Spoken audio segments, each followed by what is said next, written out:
Hello everyone and welcome to my farmhouse. I just finished my second year on Coral Island, which you should definitely check out if you haven't already, and while editing all of that, I realized I never really showed off my farm. Well, I did walk around at the end of the video, but that's about it. So today we're gonna take a look at both my land and underwater farm, as well as the house of course. And since I'm already inside, let's just start with that. The bedroom and living room furniture pieces are mostly from the cabin wood style. I also have this really cool chair with the gaming setup and everything. I love how that looks, though it doesn't really fit inside here. The table and the chairs in the kitchen are from the East Asia collection, I believe. I also have those two random wooden chests in here. One is filled with excess mushroom decoration, because I didn't have any space left outside anymore. And for the longest time, I thought that I couldn't remove those chests. I thought this was a bug. But literally before recording, I figured out by entering the decor mode, you can just remove them like any other decoration inside. So thankfully, it's not another bug. Upstairs isn't really too special either. To the left is the one kid's room that I have open. The furniture in here is set to default, so you cannot change anything in here, but I think it fits really nicely with, you know, the mermaid pieces I have. Also got this very ugly statue from Connor after reaching town rank A. It doesn't fit in here whatsoever, but I still wanted to display it. And in case you're wondering what this ugly room is, that's Semaru's spouse room. And gotta be honest with you, out of all of the romance candidates, he probably has the ugliest room design. And I really don't understand why. For reference, here's a picture of Denali's and Mira's spouse room. Yep, it's that bad. Stairway please, I am not asking for much here, but Semaru really deserves better. The house in general is nothing super special. I could have definitely improved a lot, but I'm happy with how it is. And yeah, I think that's pretty much all I have to say about the house. Let's go outside and take a look at the farm. I of course have Fizz as my very first pet. I love this guy. He's so cute. And then also I have my little potato. And as far as I'm concerned, if you're not a Kickstarter supporter, you can only have one mythical pet, but that's okay.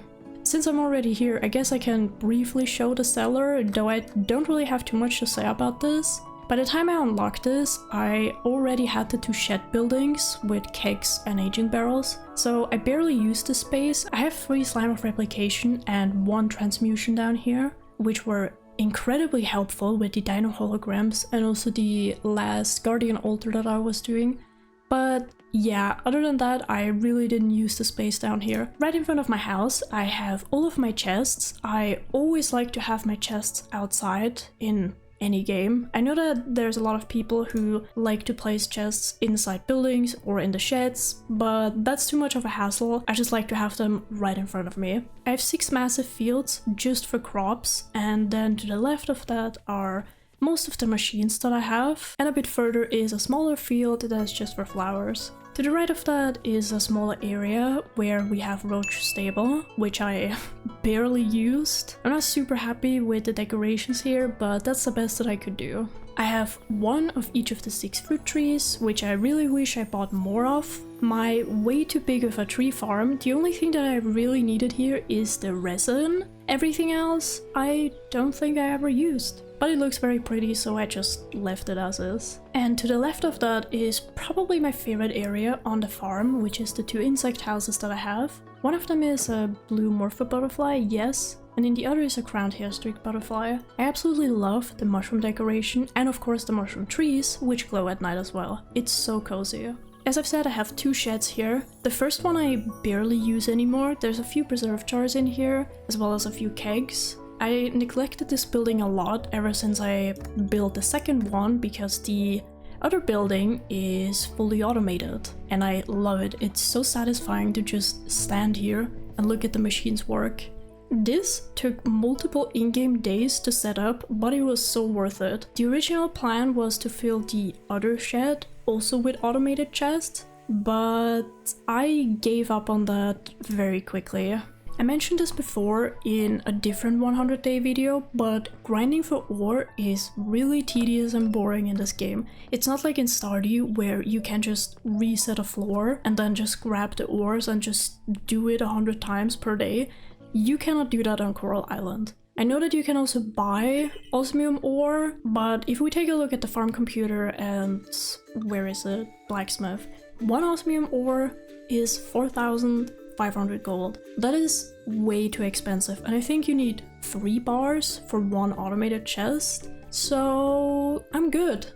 And since I'm already standing here, I do also want to mention again, the farm computer is probably the most important crafting recipe in the entire game. You can buy the insect, forageable and fish component from Ling from the lab as well, and it is so worth the money and the resources. If you're someone like me who only plays with 1 monitor and has to look at their phone and have 10 different tabs open all the time on the wiki, this is super handy.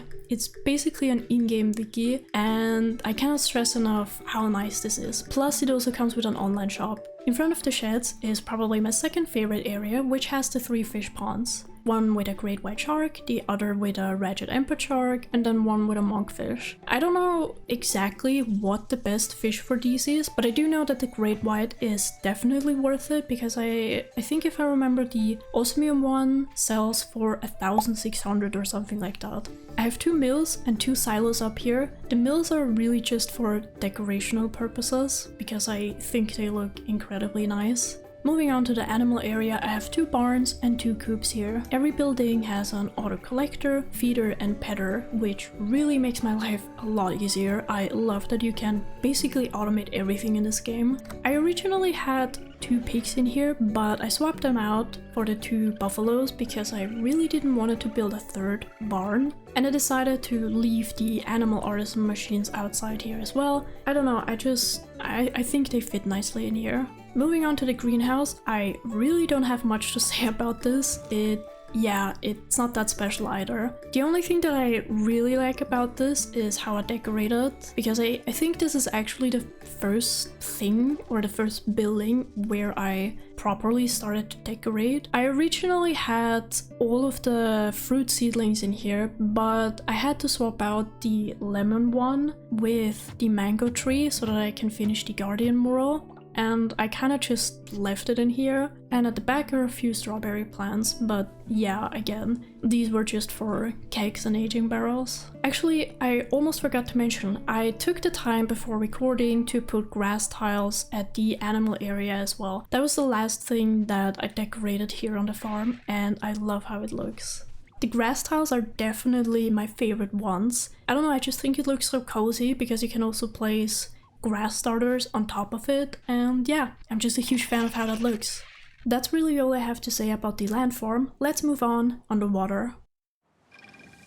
And here we are, taking a quick peek into the underwater farmhouse. I have everything decorated in the SpongeBob theme, and I love these furniture pieces. It's so cute. I do kind of hope that we can maybe expand the underwater house in the future as well. It would be nice if you romance one of the merfolk and have the option for them to move inside the underwater house. I just think it makes a lot more sense than, you know, Samaru being on the farm 24/7. Just doesn't make any sense to me.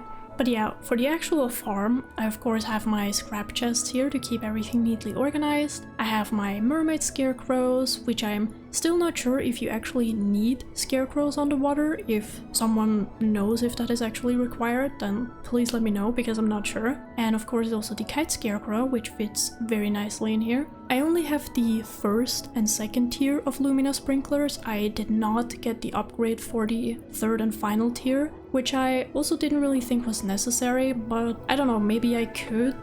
Maybe I have enough crops now to get the Osmium Lumina sprinklers. But yeah, anyways. I struggled quite a bit with decorating the underwater farm, but yeah, by now I'm pretty happy with how everything looks. I have a whole bunch of seaweed everywhere because I just think it fits really nicely, as well as a whole bunch of coral props. It's really mostly just crop fields that I have down here because you needed to ship 1,000 crops to finish the final merfolk storyline quest. And then here to the right, I didn't really know what else to put, so I just put a statue from King Krakatoa, because why not, I guess. And of course down here I have my 2 underwater barns, and once again, I really hope that in the future we can upgrade these buildings, and hopefully they even introduce, I don't know, underwater silos, so that you have a place to store the seaweed and everything.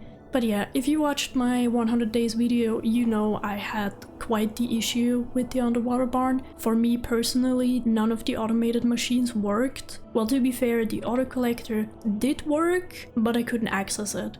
So I really hope that the devs are working on this, because that's really the only major problem that I have encountered while playing. Because, you know, at this point it's really a lot of work to manage 2 farms at once already, but then having to go down here and manually pet every single animal that you have and put in food and pick everything up, you know, it takes a lot of time away from, you know, when you have to do that every single day, and also it gets very tedious. So yeah, really hope they're working on that. And that concludes my farm tour of the land and underwater farm in Coral Island. If you have any questions, feel free to leave a comment down below, I love reading them. If you want to see how my farm gradually changes over the 2 years of playing, I highly recommend checking out my 100 days video, if you're into that kind of stuff of course. But anyways, thanks so much for watching, and see you in the next video.